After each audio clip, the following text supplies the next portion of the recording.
Imagine un instant, tu entres dans une pièce bondée sans un mot, et pourtant tout le monde se fige, comme si ton nom venait d'être crié dans un tribunal rempli de coupables. C'est exactement ce qui se passe en ce moment.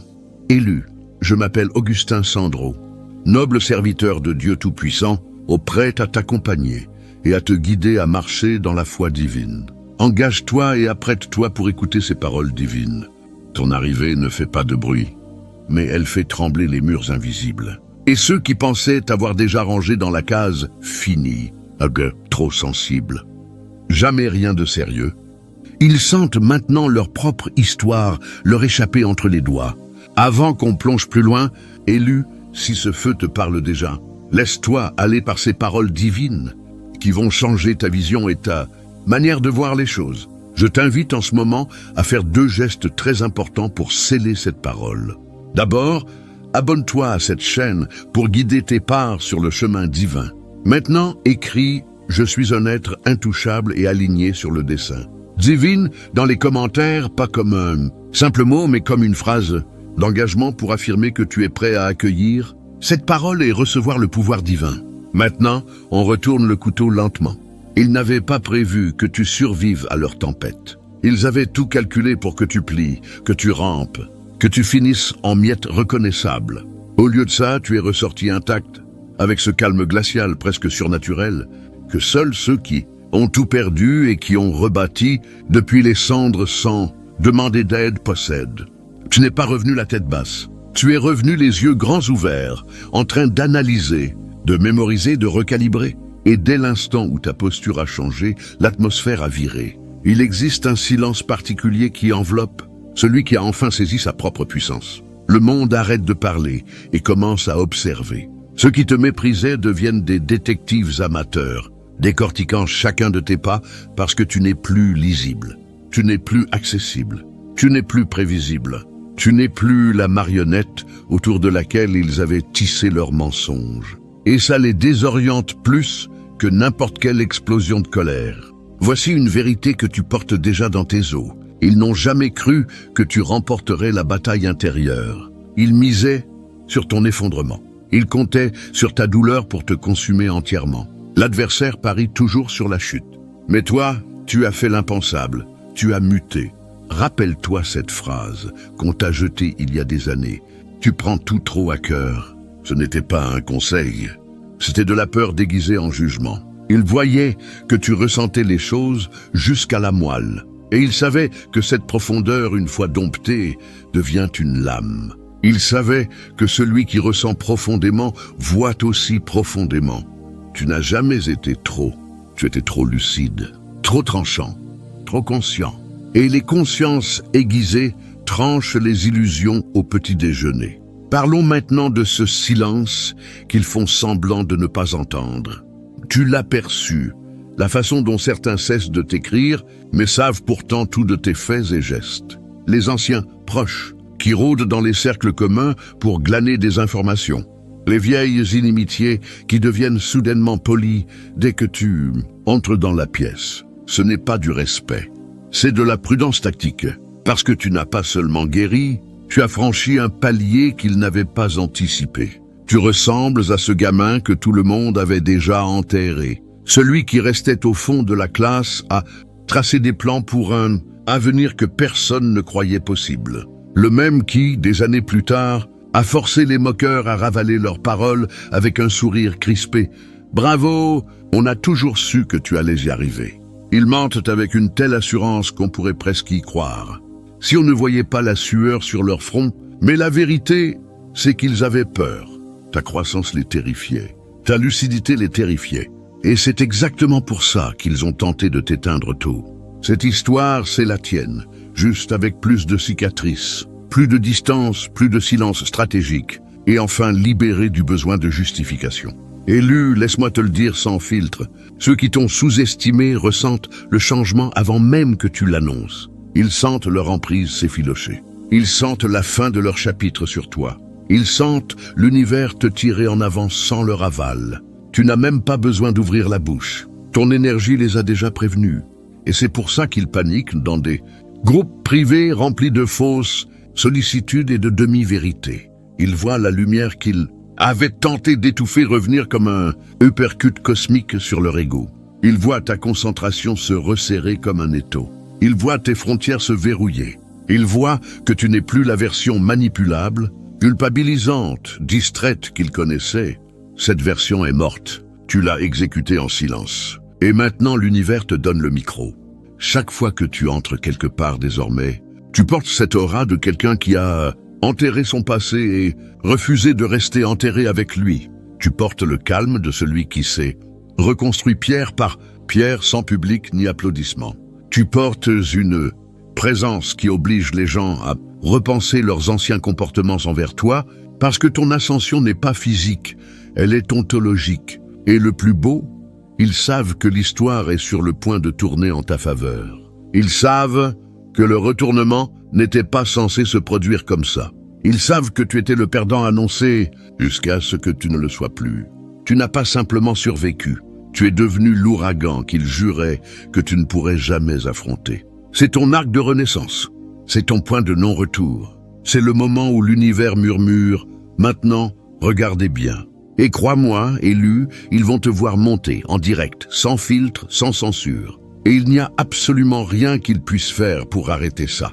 Et toi, oui, toi, depuis qu'ils ont sorti ton dossier et que la pièce entière s'est figée comme si quelqu'un venait de prononcer un nom interdit. La vraie question maintenant, es-tu prêt à voir ce qu'ils ont vu? Prêt à tourner les pages de ce rapport, une par une, et à comprendre pourquoi chaque agent a soudain fermé sa bouche? Si tu sens l'appel à plonger plus profond, dans la vérité qui se cache derrière leur silence. Cape 777 dans les commentaires. Ce nombre dit à l'univers que tu es prêt à réécrire le scénario qu'ils avaient écrit pour toi. Et si tu es vraiment l'un des élus, tu vas sentir cette traction qui te demande de rester jusqu'à la dernière révélation. Ce n'est pas du bruit de fond. C'est ton briefing secret et tu es le seul avec l'accréditation. Maintenant, avançons étape par étape. Parce que quand tu verras ce qui vient ensuite, tu comprendras précisément pourquoi ils ont paniqué. 1.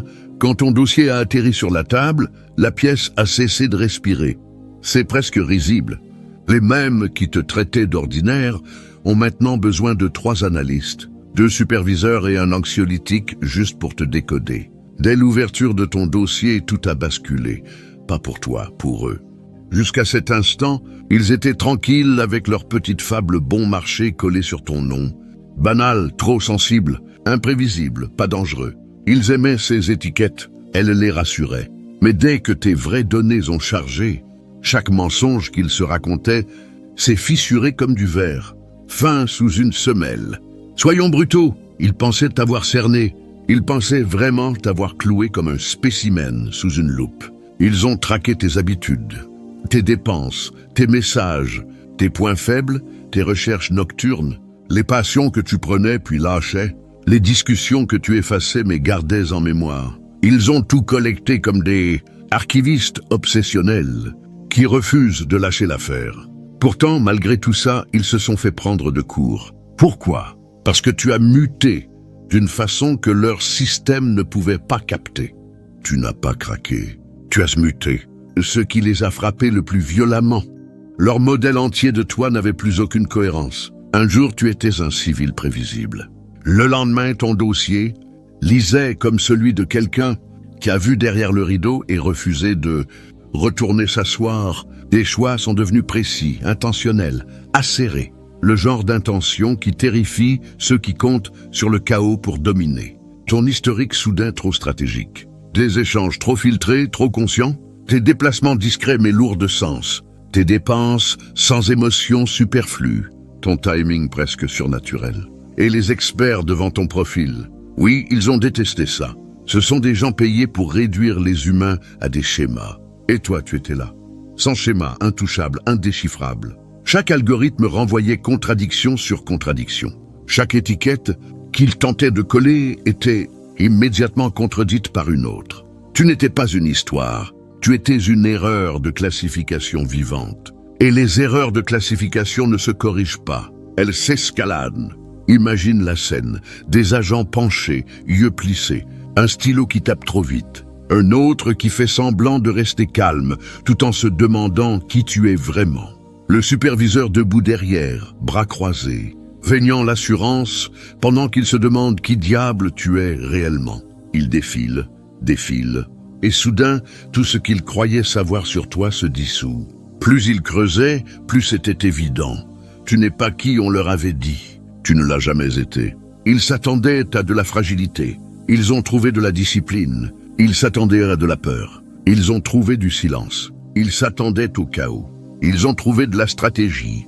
Tu comprends à quel point c'est insultant pour eux. Ces gens comptent sur toi pour rester petit. Ils comptent sur ta prévisibilité. Ils comptent sur le fait que tu ne te réveilles jamais à ton propre potentiel. Et toi, tu as fait l'impensable. Tu as commencé à bouger avec intention plutôt qu'avec réaction. C'est à ce moment que ton dossier entier est devenu un drapeau rouge. Pas parce que tu es dangereux, parce que tu es devenu quelqu'un qu'ils ne peuvent plus utiliser. Ils cherchaient des failles et n'en ont trouvé aucune. Ils cherchaient des points faibles et ont trouvé des frontières. Ils cherchaient des déclencheurs émotionnels et ont trouvé de la distance. Tu crois qu'ils n'ont pas remarqué la façon dont tu as cessé de répondre à certaines personnes? Tu crois qu'ils n'ont pas vu combien de fois tu as commencé à dire non? Tu crois qu'ils n'ont pas senti ton énergie se durcir?